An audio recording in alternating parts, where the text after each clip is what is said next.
Mahabharatam Dharma Adharma Sangharshanam.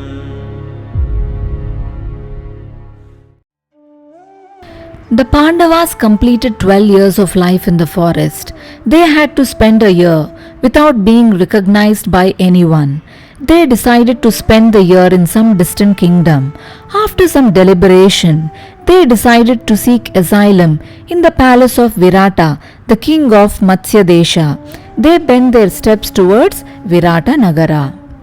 On the way, they also pondered over the disguises they would assume.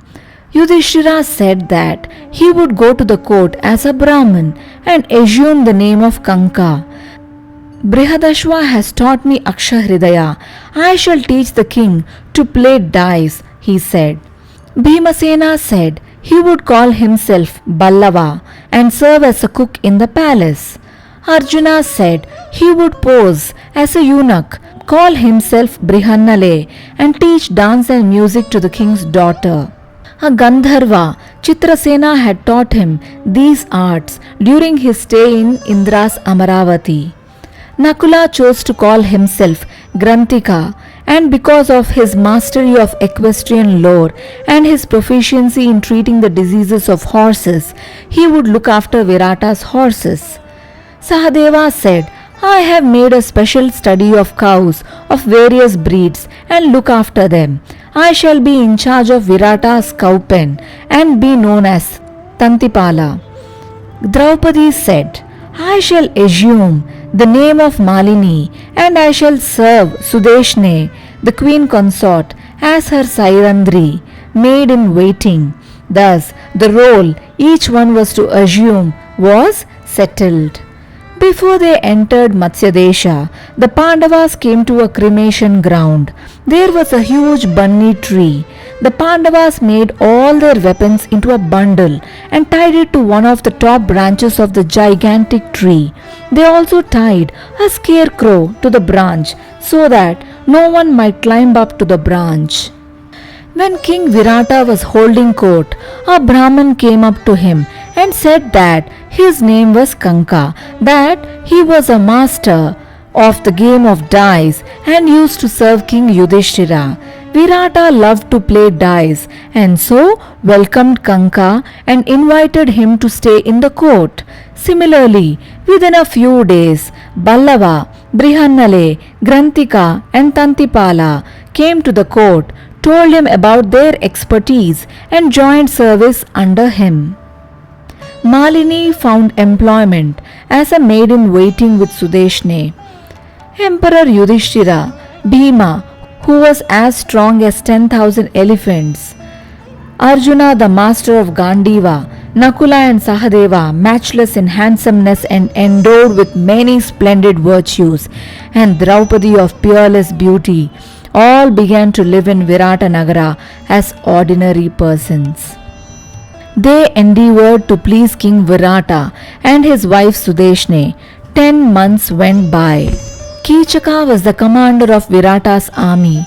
He was also the brother-in-law of the king, being the younger brother of the queen Sudeshne. He was a man of rare prowess, and the entire kingdom was afraid of him. One day, he visited his sister. He saw Draupadi, who was serving the queen as her maid in waiting. He was thrilled at the sight of her loveliness. He said to Sudeshne, Sister, how can you allow this peerless beauty to rot as a mere servant? He went up to Malini and said, Lovely woman, who are you? With such peerless loveliness, why are you content to serve as a servant? Marry me and be happy. His words were sickening to Syrandhri. She did not even wish to exchange a word with him. She walked away in disgust. He would not let her go and tried to hold her by the hand, but she jerked herself free and raced to her dwelling. Kichaka was enamored of Malini. He went to Sudeshne and said, Sister, you must somehow manage to send Syrandhri to my residence, or else the consequences will be dreadful. Even Sudeshne was afraid of Kichaka. So The very next day, she said to Syrandhri, Malini, my younger brother Kichaka has prepared a special drink.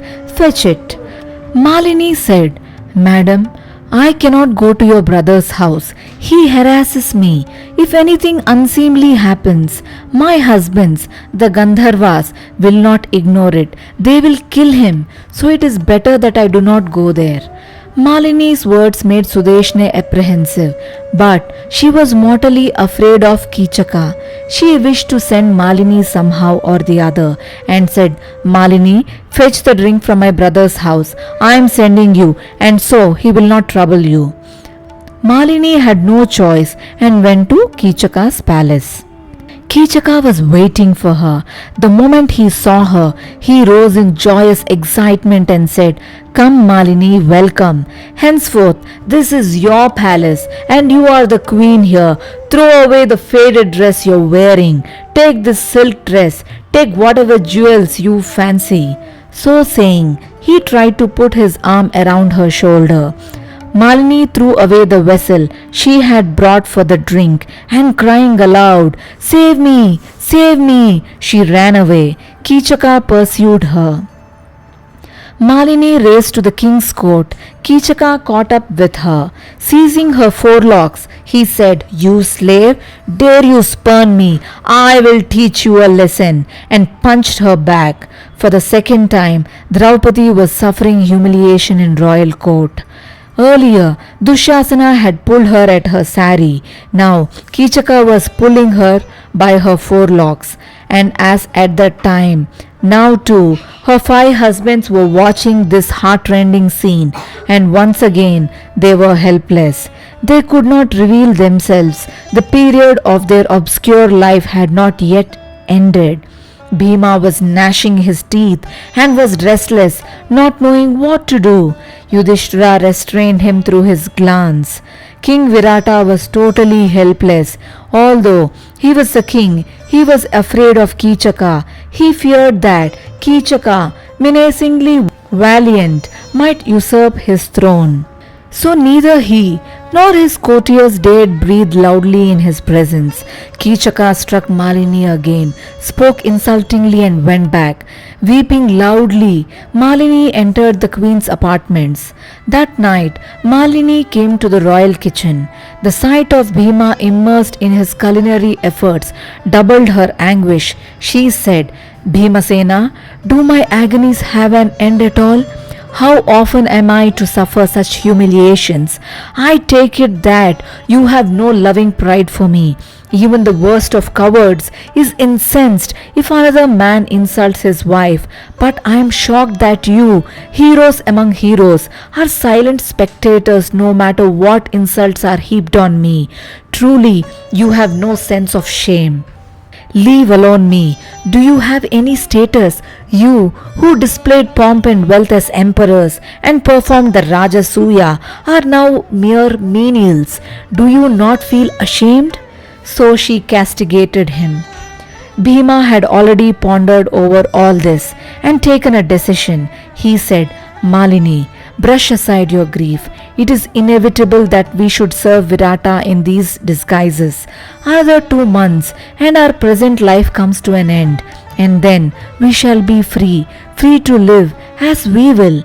Therefore, trouble not yourself too much about our present plight. Let us think of what happened this afternoon. I cannot forgive Kichaka for the insult he inflicted on you. I was wrong when I remained a spectator when Dushasana humiliated you, but I could not transgress Yudhishthira's command and so remained passive. It will be different now. I shall not fail to chastise Kichaka for his crime. Ask him to come to the dancing hall tomorrow. There I shall wipe him out. Next day, Kichaka came once again to Sudeshne's apartments. He saw Malini and said to her, Malini, tell me finally whether you will marry me or not. Malini replied, Kichaka, A quarrel with you serves no purpose, so I shall obey you. But an open marriage with you would be dangerous, because my Gandharva husbands will be furious with me. This midnight, come to the dancing hall. We shall talk over things then." Kichaka was in raptures at these words. He returned home exulting. That night, Kichaka came to the dancing hall at the appointed hour. He had bedecked himself, rejoicing that Malini would marry him. She had suggested that they should meet in darkness, and so he entered without lighting a lamp. He said to the figure reclining on the cot, "Darling, I am here," and sat down on the cot. At once, Bhima, disguised as a woman, slapped Kichaka on the cheek. Kichaka was confounded, but before he could recover, Bhima pulled him by the hair. He said, "You barbarian, you assault women. Come, fight with me." Now, Kichaka realized that Malini had deceived him. At once, he pounced on Bhima. Then began a dreadful wrestling. With fists as formidable as Indra's Vajrayudha, they pummeled each other. They tried to throw each other down to the ground. The combatant who fell down held the other by the neck and tried to pull him down. As they struck each other, two intoxicated elephants seemed to clash. Bhima pushed Kichaka about again and again, using all his might at crucial moments. Kichaka was getting exhausted. Bhima landed a powerful blow on Kichaka's chest. Kichaka tottered on his feet. Bhima pulled him towards himself and started squeezing him in his arms. Kichaka was strangled and died. Then Bhima crushed the corpse of Kichaka, reduced it to a mass of flesh, and returned to the kitchen. At the sight of the mangled Kichaka, Malini was in raptures.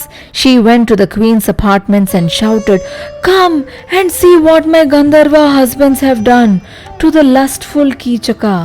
The people of Viratanagara were in panic when they saw the corpse of Kichaka. Those who were sick of Kichaka's evil ways rejoiced. Kichaka had 105 younger brothers. They were known as Upakichakas. They were very strong. They were furious with Malini, who brought about the death of Kichaka. They dragged her to the corpse and tied her with it. They set out to burn her with Kichaka. Bhima saw this. He went to the cremation ground in a disguise.